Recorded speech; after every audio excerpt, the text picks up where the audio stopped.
디모데후서 3장 15절에서부터 17절에 또 어려서부터 성경을 알았나니 성경은 능히 너로 하여금 그리스도 예수 안에 있는 믿음으로 말미암아 구원에 이르는 지혜가 있게 하느니라. 모든 성경은 하나님의 감동으로 된 것으로 교훈과 책망과 바르게 함과 의로 교육하기에 유익하니 이는 하나님의 사람으로 온전하게 하며 모든 선한 일을 행할 능력을 갖추게 하려 함이라. 아멘. 여러분, 우리 기독교는요 종교가 아닙니다. 분명히 아시기를 바랍니다. 종교는 아니에요. 종교는 사람이 만든 것이에요. 우리 기독교는 사람이 만들지를 않았습니다. 하나님의 구원의 기쁜 소식이 이것이 우리 성경입니다. 그래서 기독교는 종교가 아니라 복음, 하나님이 우리 인간을 구원하시는 이 기쁨의 소식이 이 성경에 기록이 되어 있고, 또한 우리 기독교가 이 구원의 역사를 펴기 위하여서 우리들이 교회를 통하여서 역사하고 시작이 된 것입니다. 자, 그러면 우리가 성경을 어떻게 봐야 되겠느냐? 다른 종교들처럼 우리 성경은 교리서가 결코 아닙니다. 다른 종교에서처럼 우리가 윤리, 도덕, 강론을 하는 것이 결코 아닙니다. 그렇다고 해서 이스라엘의 역사를 우리들이 공부하는 것이 아닙니다. 우리가 성경을 통독할 때에 어떤 관점에서 보아야 할 것인가? 그것은 복음의 관점에서 우리가 성경을 통독을 해야 합니다. 다시 말하면은 이 성경을 통독할 때 하나님께서 우리 인간들에게 어떤 구원의 소식을 들려주시는가? 시대마다 구원의 기쁨 소식들이 있습니다. 그래서 이 성경은 하나님이 우리 인간을 통해서 역사하신 하나님의 이야기가 이제 성경에 쭉 기록이 되어 있는데, 그 성경에서 하나님이 일하시는 그 역사들이 무엇을 위해서? 우리의 구원을 위하여서 기록되어 있다고 하는 사실을 아시기를 바랍니다. 그래서 우리는 항상 복음입니다. 그럼 복음이 무엇이냐? 영어로 얘기하면 good news, 그리고 한 단어로 얘기하면 가스펠입니다. 근데 이제 가스펠이라고 하는 이 말은요, 이 굿하고 스펠이라고 하는 두 단어에 의하여서 가스펠이 이제 합성어가 됐는데, 굿은 좋은 것이고 스펠이라고 하는 것은 이것은 철자, 스펠링 할 때 철자법 하잖아요. 스펠링. 그리고 이야기라고 하는 뜻이에요. 그래서 이 좋은 이야기, 좋은 소식, 복된 소식, 이것이 가스펠의 뜻입니다. 그래서 굿뉴스라 그렇게 얘기를 합니다. 그런데 이제 굿뉴스, 가스펠, 이것을 가지고서는요 복음의 깊은 의미를 우리들이 이렇게 마음에 오지를 않습니다. 원어를 보게 되면은 헬라어의 원어가 유앙겔리온이라고 하는 이 말의 뜻을 우리들이 알아야 됩니다. 그래서 이 헬라어의 유앙겔리온에서 영어의 이반젤이라고 하는 말이 유앙겔리온에서 나온 것이고, 그리고 사복음서는 뭐냐? 네, for evangels. 그래서 이 복수로 복음서는 evangels라고 복수로 쓰고, 그리고 복음주의 할 때는 evangelism이라고 하는 말을 씁니다. 자, 그러면 이벤젤, 유한겔리온, 이게 무슨 뜻이냐? 이건 고대 사회에서의 전쟁에서 나온 말입니다. 고대 사회는, 우리의 고대 사회도 신라, 백제, 고구려 이렇게 3개국이 우리 한반도를 차지하고 있었습니다만은, 과거의 고대 사회를 보게 되면 거의 다 도시국가로 형성이 되어 있어요. 그래서 도시국가로 형성이 되는데, 이 도시국가들이 서로 간의 알력에 의해서 전쟁이 자주 일어났습니다. 그래서 고대 사회에서 이제 전쟁이 일어나면 어떻게 되느냐? 지금 이 러시아에서 이렇게 이제 군대 동원령을 내리지 않습니까? 기가 막힌 노릇 아니에요.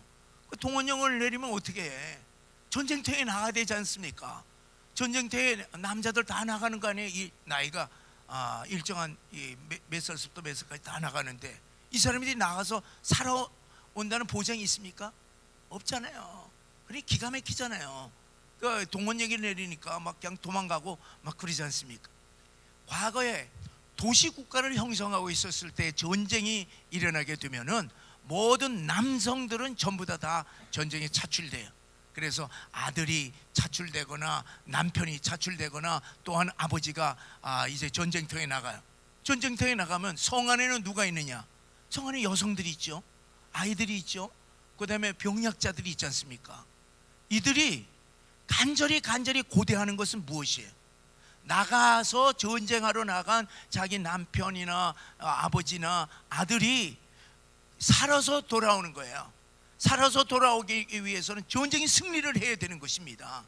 그래서 이제 전쟁이 딱 벌어지게 되면은 군대들은 전부 다 남성들은 다 나가고 이렇게 여성들이나 노인들이나 이렇게 아이들은 성 안에서 무슨 소식을 기다리는 거예요? 전쟁에서 이겼다고 하는 승리의 소식을 간절히 고대합니다. 근데 이제 고대 사회에서 전쟁을 하고 끝나잖아요. 그렇게 되면 반드시 연락병이 먼저 성에다가 연락을 하는 겁니다. 그래서 연락병이 막 뛰어오는 거예요. 거기서 마라톤이 생긴 거예요. 막 뛰어와서 성에 있는 사람들을 향해서 뭐라고 얘기를 합니까? 둘 중에 하나예요. 하나는 패배했다, 하나는 승리했다. 이 두 가지 중에 하나 얘기합니다. 그래서 오늘 연락병이 이겼다 그렇게 얘기하면은 성 안에 있는 모든 사람들이 와 살았다 이겼다 하고 그냥 밤새도록 춤추고 우리 이겼다 승리했다 이제 이렇게 환호성을 합니다. 그러나 반대로 졌다 하는 날에는 어떻게 돼요? 통곡이 일어나는 통곡하는 거예요. 왜? 지면은 어떻게 돼? 전쟁터가 나간 아버지, 아들, 남편 다 죽었어. 그리고 어떻게 되느냐? 이제 성이 누구에게 들어가냐면 적군에게 들어가는 거예요. 적군 들어와서 그냥 죽여도 상관없는 거예요. 그리고 노예로 끌고 갈 수도 있고 평생 노예로 부려먹을 수가 있습니다. 그렇기 때문에 패배, 졌다 하게 되면 그냥 통곡이에요, 통곡. 모든 성 안에 있는 사람들의 모든 운명은 어디에 달려있느냐? 연락병이 달려오면서 이겼다 하는 전쟁 소식, 이것이 뭐냐? 승리했다 하는 것이 유한겔리온입니다. 그래서 이 연락병이 유한겔리온 하면은 어떻게 온 성에 있는 사람이 우리가 전쟁에 이겼다, 전쟁이 이겼다, 전쟁의 승리의 소식, 이것이 유한겔리온이요, 이것이 복음이라고 하는 사실입니다. 여러분, 이게 우리가 귀한 것이에요. 우리가 기독교는 무엇입니까? 하나님께서 우리를 위하여서 승리하셨다고 하는 복된 소식을 우리들에게 증거해 주는 것이 기독교요 복음인 것입니다. 그래서 이제 이게 가스펠이라고 하는 데서 나온 것이 갓스펠, 하나님의 이야기, 하나님 예수의 이야기가 이것이 복음의 핵심인 것입니다. 여러분, 우리가 너무나도 잘 알듯이 우리 기독교는 복음인데 뭐가 복음이냐? 뭐가 복된 소식이냐?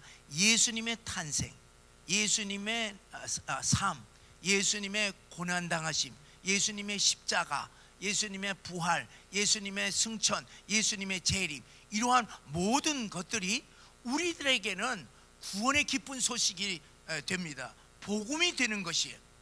특별히 복음 중에 복음은 뭐냐? 십자가와 부활이라고 하는 사실이에요. 왜 그렇습니까?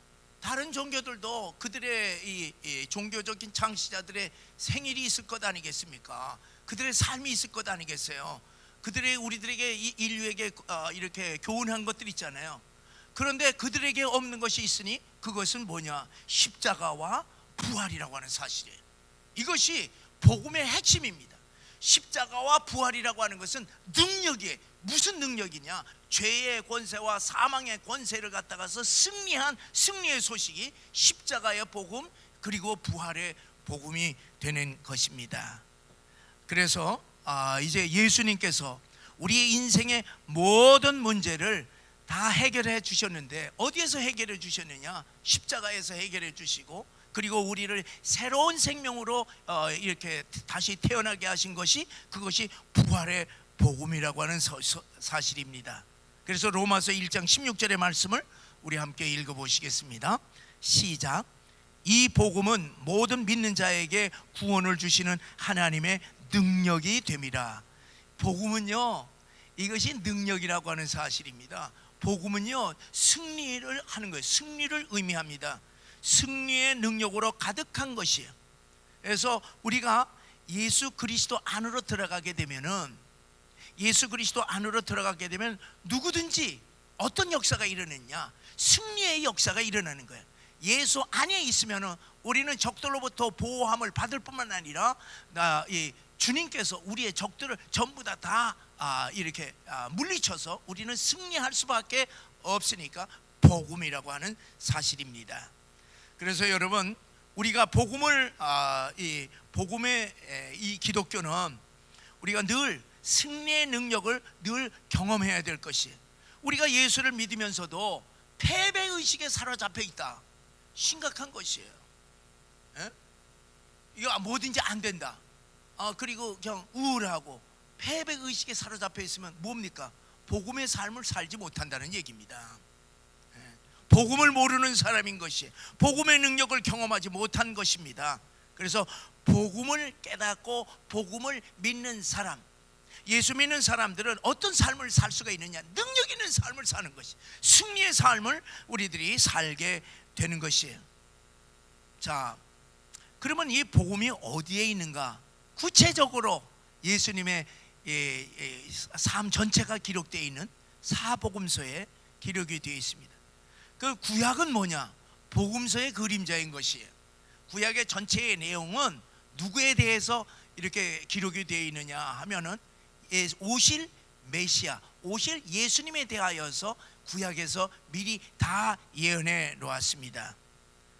그리고 실제로 이스라엘의 역사를 통하여서 하나님께서 역사하신 것을 이제 통하여서 우리들에게 이 기쁨의 소식을 전해주시고, 또한 복음의 실체가 되신 예수 그리스도에 대해서 증거해주고 있습니다. 자, 이 구체적으로요, 구약의 복음서라 그러면은 이사야예요. 이사야를 보게 되면은 이건 성경의 축소판인 것을 우리들이 알 수가 있습니다. 참 그거 길잖아요. 66장이에요. 그 66장은 둘로 나눌 수가 있습니다. 1장에서부터 39장까지는 하나님의 심판에 대해서 기록해요. 유다 백성들이 하나님 앞에 죄를 범함으로 말미암아 받을 심판에 대해서 쭉 기록이 되어 있고, 그 다음에 또 주변에 있는 여러 나라들이 이제 심판받을 거에 대하여서 다 기록이 되어 있어요. 그래서 1장에서부터 39장까지는 심판에 대한 기록이고, 40장에서부터 66장까지는 이것은 위로의 말씀, 회복의 말씀, 소망의 말씀으로 가득 차 있어요. 그래서 우리가 잘 아는 이사야 40장 31절에 보면은 여호와를 악망하라. 여호와를 악망하는 자는 독수리가 날개치며 올라간 것 같을 것이요, 걸어가도 뛰어도 피곤치 않고 피곤치 아니하리라. 소망의 말씀으로 가득 차 있습니다. 이것이 무엇이냐 하면은 바로 이 성경 전체를 요약해 놓은 거죠. 성경은 66권입니다. 39권은 구약이고 27권은 신약이에요. 그래서 이사야를 전체적으로 보게 되면은 성경 전체를 요약한 구약의 복음서라 그렇게 말할 수가 있어요. 특별히 왜 구약의 복음서라 그러냐면은 오실 메시아에 대해서 기록을 하고 있기 때문에 그렇습니다. 자, 우리 이사야 4장 2절을 우리 다 같이 읽어보시겠어요? 시작. 그날에 여호와의 싹이 아름답고 영화로울 것이요.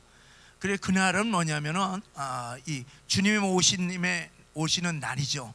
메시아의 날인데, 여호와의 싹, 바로 예수님의 잉태를 얘기해. 싹이라고 하는 것은 잉태를 얘기하고, 이사야 7장 14절을 읽습니다.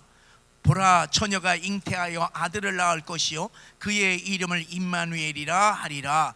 예수님의 탄생에 대해서 예언을 했습니다. 그 다음에 이사야 9장 6절을 읽습니다. 한 아기가 우리에게 낳고 한 아들을 우리에게 주신 바 되었는데 그의 어깨는 정사를 메었고 그의 이름은 기묘자라 모사라 전능하신 하나님이라 영존하시는 아버지라 평강의 왕이라 할 것임이라. 이것은 누구냐?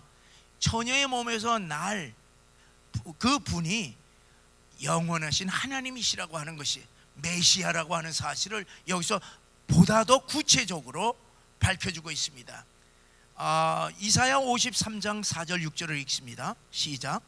그는 실로 우리의 질고를 지고 우리의 슬픔을 당하였거늘 우리는 생각하기를 그는 징벌을 받아 하나님께 맞으며 고난을 당한다 하였노라. 그가 찔림은 우리의 허물 때문이요 그가 상함은 우리의 죄악 때문이라. 그가 징계를 받음으로 우리는 평화를 누리고 그가 채찍에 맞음으로 우리는 나음을 받았도다. 우리는 다 양 같아서 그릇 행하여 각기 제 길을 갔거늘 여호와께서는 우리 모두의 죄악을 그에게 담당시키셨도다. 이 땅에 오실 메시아께서 어떻게 고난 당하실 것인가를 제일 아주 눈으로 보일 정도로 생생하게 이렇게 예언하셨던 것입니다. 예수님 오시기 700년 전에 이미 하나님의 성령의 감화 감동으로 이사야가 이렇게 오실 메시아의 고난에 대하여서 기록을 했습니다. 그래서 이 구약의 복음서인 이 이사야를요 우리 예수님께서 이 땅에 오셔서 제일 많이 인용한 것이 어디냐? 이사야서입니다. 왜?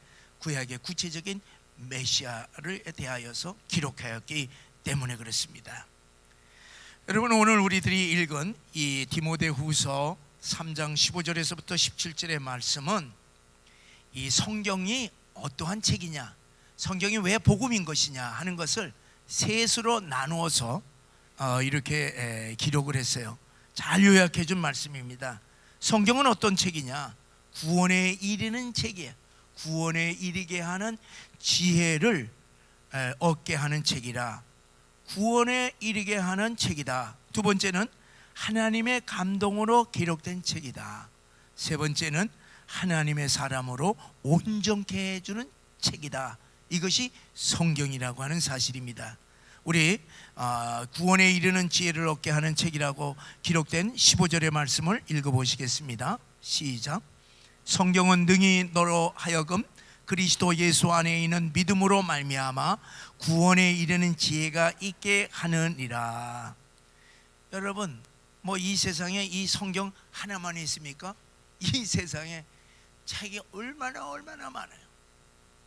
그 수많은 많은 책들이 있지만 그 어느 책에도 하나님이 계시는지 안 계시는지, 하나님이 어떤 분인지, 우주 만물이 어떻게 창조되고 인간이 구체적으로 이러한 모습을 가지게 된 인간이 어떻게 창조되었는가, 그리고 왜 우리 인간은 이 땅에서 고통을 당해야 하는가, 어린아이가 낳을 때 산모가 고통을 당하고 그리고 이렇게 자라날 때 여러 가지 어려움 당하고 왜 죽음을 맞이하게 되느냐, 그리고 죽음 이후에는 어떻게 우리 인간이 어떻게 될 것인가, 장차 이 땅이 어떻게 이제 될 것인가, 이거에 대하여서 성경은요 처음부터 마지막까지 다 기록이 되어 있어요.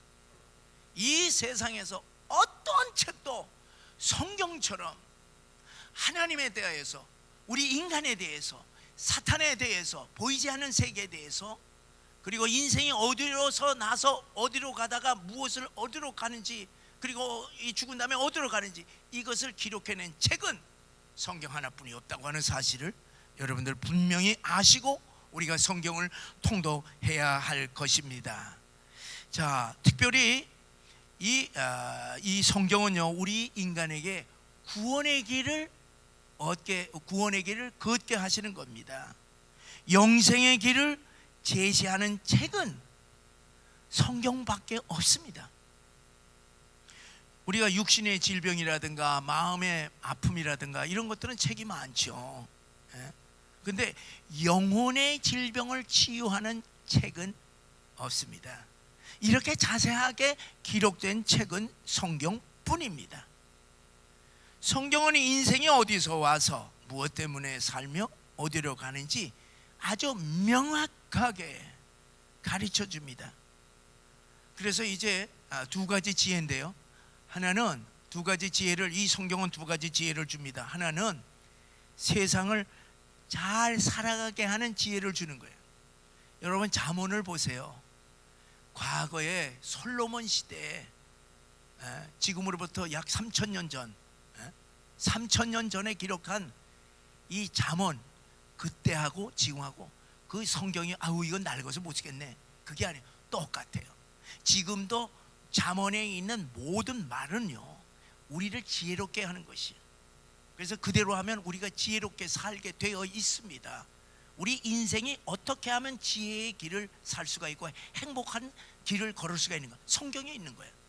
그 다음에 두 번째로는 어떤 지혜냐, 죄에 빠져서 영원히 지옥갈 절망적인 인간이 어떻게 구원을 받을 수가 있느냐, 구원의 지혜를 주는 책이 성경이에요. 그렇기 때문에 지혜의 길, 영생의 길을 인도하는 영원한 생명이 책인 이 성경을 우리들이 통독하는 겁니다. 뭐 다른 이유가 아니에요. 우리가 이 땅에서 지혜롭게 살기 위해서, 우리가 영생의 길을 걷기 위해서, 우리가 하나님을 기쁘시게 하기 위해서, 우리가 하나님의 복을 받기 위해서 우리가 성경을 읽는 것이, 누구를 위해서 성경 통독하는 것이 결코 아닙니다. 두 번째로는요, 하나님의 감동으로 기록된 책이에요. 우리 16절을 읽습니다. 시작. 모든 성경은 하나님의 감동으로 된 것으로 교훈과 책망과 바르게 함과 의로 교육하기에 유익하니라. 이 성경책은요, 하나님께서 사람을 감동시키셔서 기록하게 한 하나님의 하나님의 책이라고 하는 사실을 우리들이 분명히 명심해야 됩니다.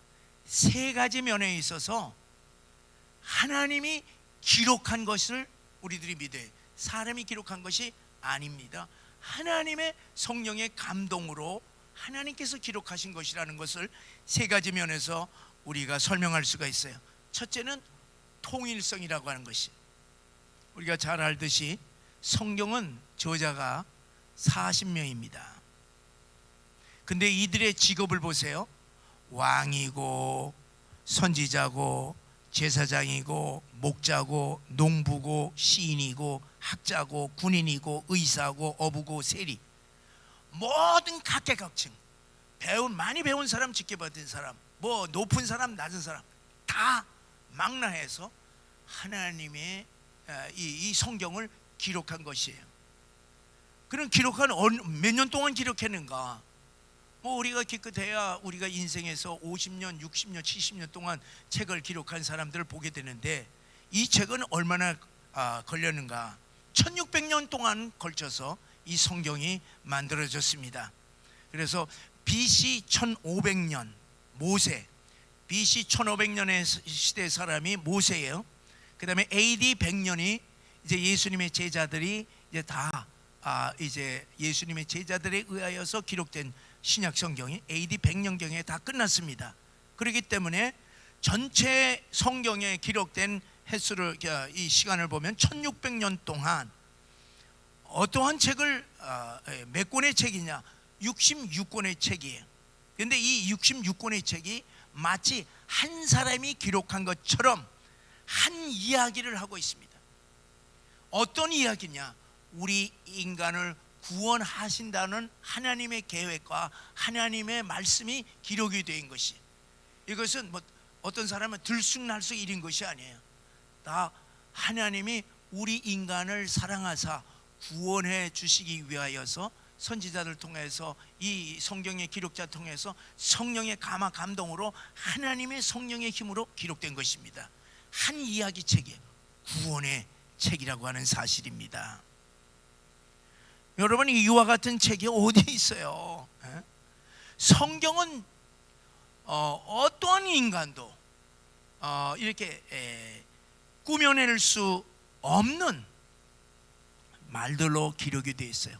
그래서 이것은 하나님의 성령의 감동으로 하나님의 사람들에 의하여서 기록한 하나님의 책이다 하는 것을 우리들이 알 수가 있습니다. 두 번째는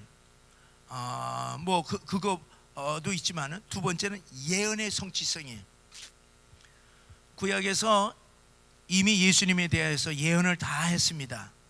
구약에 보면 예수님 탄생, 이사야서의 탄생이니 다 생애이니 십자가 부활, 이게 전부 다 이제 기록이 되어 있고, 또 성경 여기저기에 예수님에 대한 이야기들이 이제 다 예언되어 있었고, 그 예언이 예수님의 탄생과 십자가의 죽으심과 부활 승천으로 전부 다 성취가 되었습니다. 그리고 이제 지금 이제 성취되고 있죠. 그래서 성경은 무엇이냐? 어떤 책이냐? 오실 예수님, 오신 예수님, 다시 오실 예수님에 대한 예수님의 이야기가, 이것이 성경이요, 이것이 복음이라고 하는 사실입니다. 그리고 이제 그 하나님의 말씀을 이렇게 하나님께서 이렇게 말씀하시는데, 그 하나님의 그 계시가 점진성이 있다고 하는 사실이에요. 이 얘기는 무슨 얘기냐면은, 성경은 하나님의 계시잖아요. 하나님의 비밀을 우리 인간들에게 보여주는 것이 이 계시라고 하는 뜻인데, 하나님의 계시는 역사가 흐르면 흐를수록 더욱 점점 분명하게 그 계시를 밝혀주고 있습니다.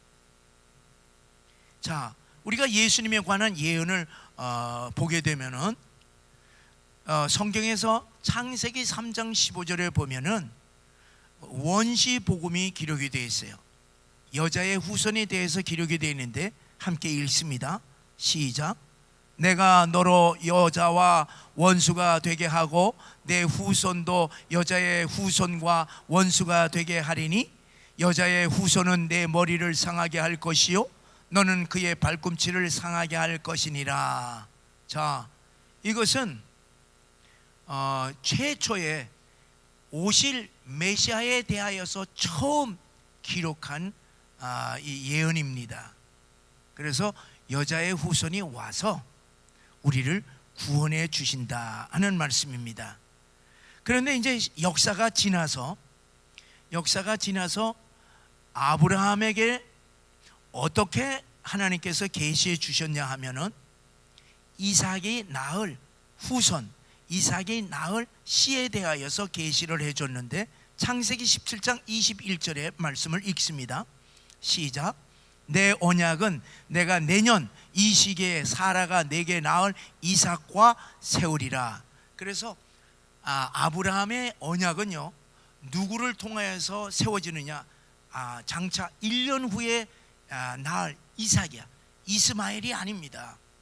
이스마엘이 벌써 15살이 돼요. 이제 이삭이 태어나면 16살 이렇게 차이가 있는데, 이렇게 내가 너에게 언약한 것은 누구를 통해서냐? 네가 이 이삭을 통하여서 이제 언약이 실현될 것이다 그랬어요. 요거에 대해서 해석을 해주신 분이 로마서를 기록한 바울입니다. 로마서 9장 7절을 읽어보시겠어요? 시작. 또한 아브라함의 씨가 다 그의 자녀가 아니라 오직 이삭으로부터 난 자라야 내 씨라 부르리라 하셨으니. 자, 그래서 아브라함의 씨, 이제 여자의 후손이 이제 2000년이라고 하는 세월이 흐른 다음 BC 2000년경에 아브라함의 씨로 이제 메시아가 이 땅에 온다 하는 사실을 좀 더 구체적으로 이렇게 예언을 했습니다. 그 다음에 역사가 또다시 흘러서 이제 1000년이라고 하는 세월이 또다시 흐릅니다. BC 2000년에 아브라함의 시대와 다윗의 시대는 1000년인 BC 1000년입니다. 그때 흘러서 누구냐 하면은 이 메시아가 다윗의 후손이라고 하는 사실을 명시를 합니다. 자, 우리 이사야 11장 1절을 읽겠습니다. 시작.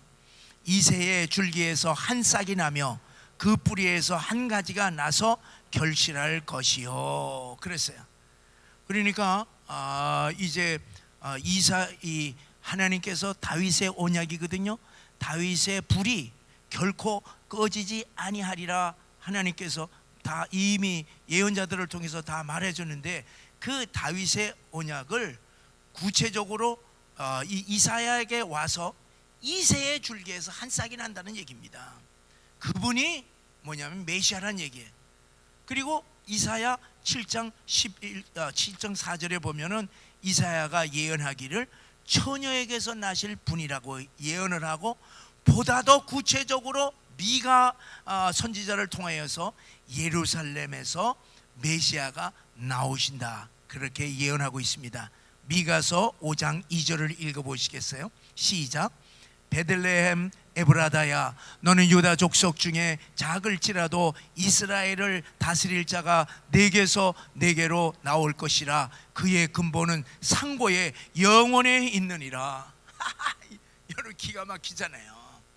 이렇게 미가 선지자를 통해서 이제 이사야 선지자를 통해서는 이새의 후손이고, 그리고 처녀에게서 잉태할 것이요, 구체적으로. 그러니까 여자의 후손이라고 하는 막연한 원시 복음에서 아브라함이라고 하는 구체적으로 믿음의 조상을 거쳐서, 그 다음에 다윗의 왕에 이르러서 다윗과 언약한 그곳에서 구체적으로 이새의 줄기, 아주 그냥 못을 박아놓습니다. 그 다음에 처녀라고 하는 것을 목옷을 박아놓습니다. 그리고 이제는 미가를 통해서 아주 지명까지 이렇게 예언을 하고, 이분은 뭐냐, 상고 때부터 태초 때부터 계신 하나님이시다 하는 것을 미가를 통해서 예언을 다 해주었습니다. 그러니까 우리가 성경을 보게 되면은 성경의 계시, 하나님이 예언하신 것이 세월이 가면 갈수록 어떻게 되면 아주 구체적으로 누가 보더라도 이분이시구나 하는 것을 구체적으로 점진적으로 밝혀주시고 있는 것이에요. 여러분, 자, 우리가 지금 2000년의 세월이, 예수님이 오신 지 2000년이 지났어요. 2000년이 되니까 어떻게 돼요? 이제 세상의 모든 이 예수님에 관한 예언이고 성경에 나온 예언이 다 이루어지고, 지금 뭐만 남습니까? 예수님의 재림만 남잖아요. 재림의 현상들을 우리들이 지금 다 보고 있는 것이에요. 다 보고 있어요. 뭐만 남았느냐? 예수님의 재림만 남았잖아요. 근데 사람들은 안 믿어. 그러니까 기가 막힌 일. 옛날에도 그만큼 선지자들이 뭐 옷을 벗고 쇼, 오늘날에 얘기하면 쇼를 다 해도 믿지를 않은 거예요. 믿지를. 그러니까 전부 다 심판 다 당했습니다. 기가 막힌 일이에요. 기가 막힌 일이에요. 여러분, 하나님의 말씀 우리가 왜 통독을 해야 되느냐? 뭐냐면 주님에 대하여서 너무나도 태초서부터 너무나도 자세하게 쭉 이렇게 구체적으로 밝혀주기 때문에 우리가 성경 창세기서부터 쭉 읽는 거예요.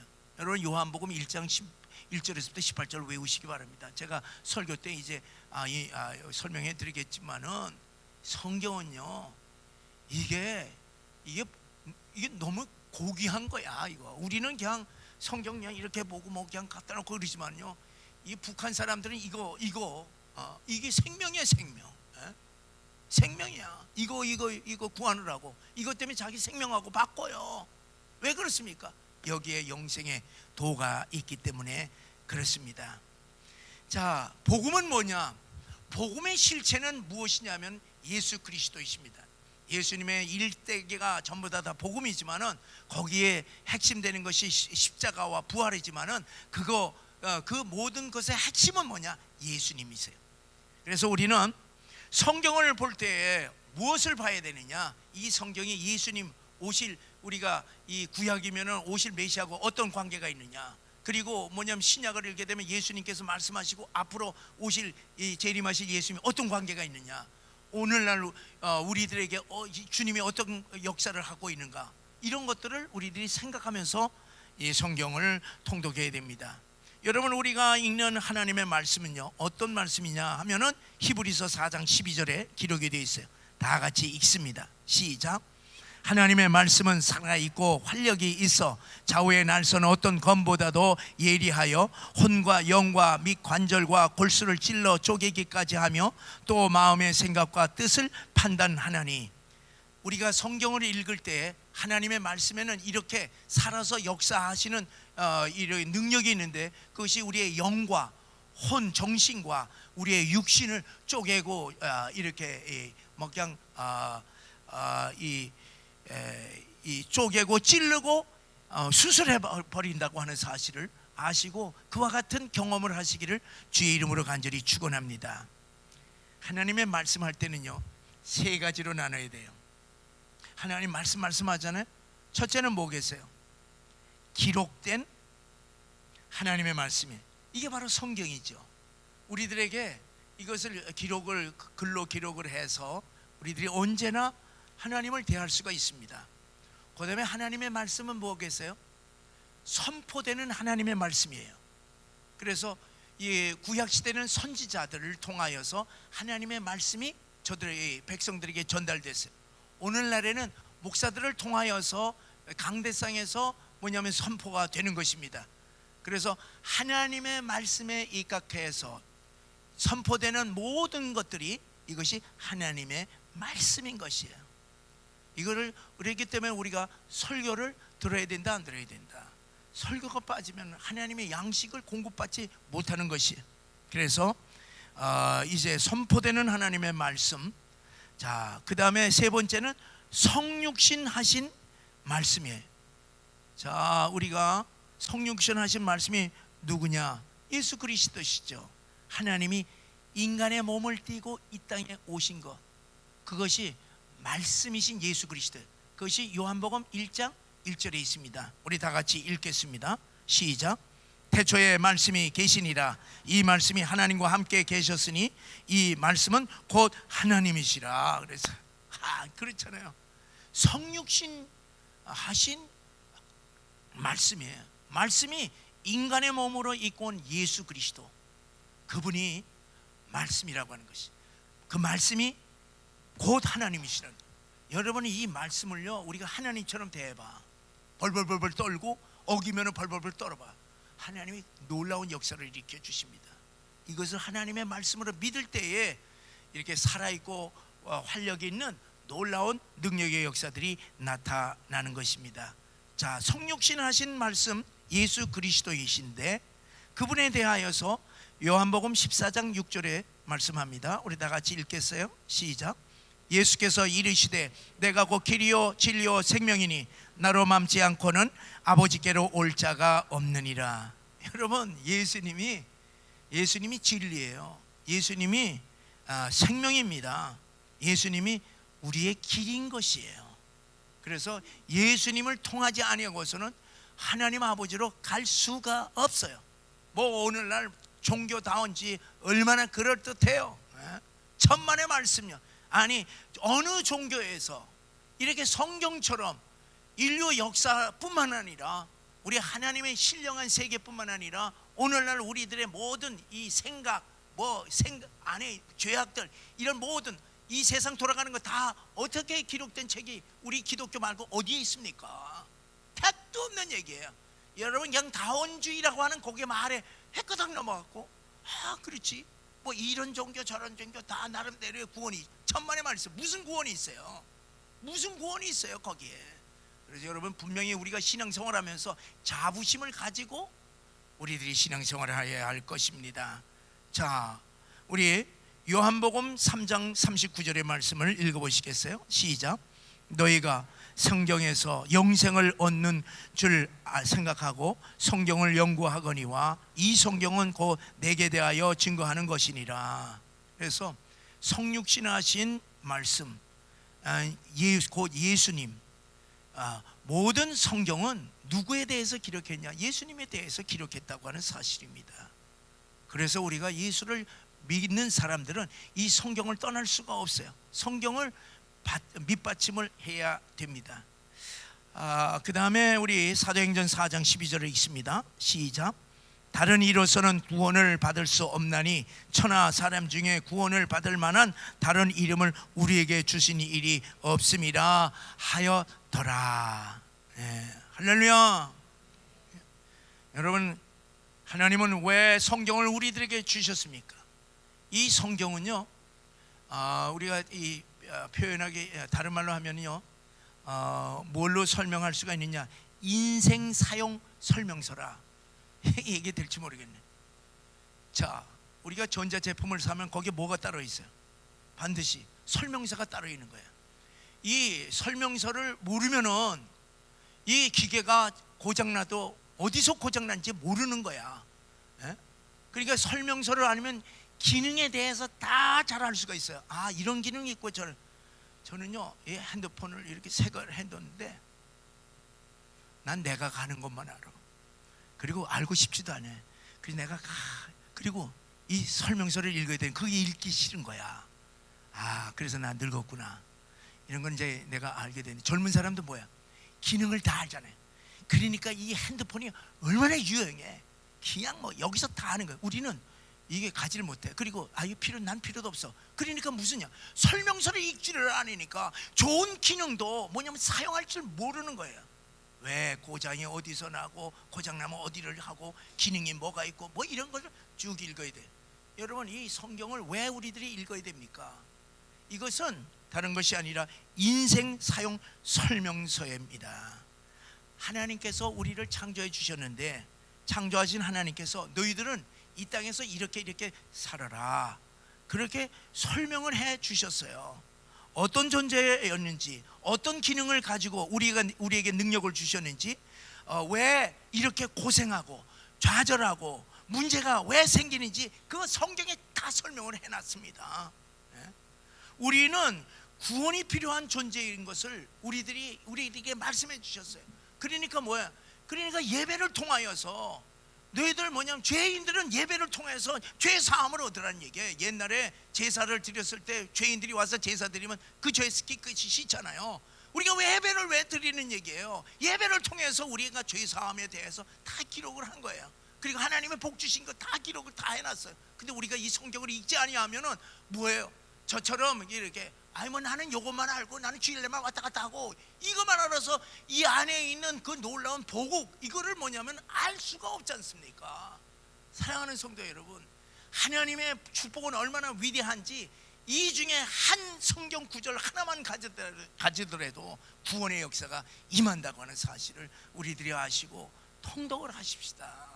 통독을 하면서 그날 하나님께서 우리들에게 주시는 음성이 있습니다. 그거 붙잡으면요, 얼마나 신바람 나. 요즘은 우리가 뭐요? 뭘 보고서 우리가 힘을 얻습니까? 사랑하는 성도 여러분, 우리가 이제 통독을 하는데 지난번에 94명까지 했어. 올해는 120명 채우십시다. 할렐루야.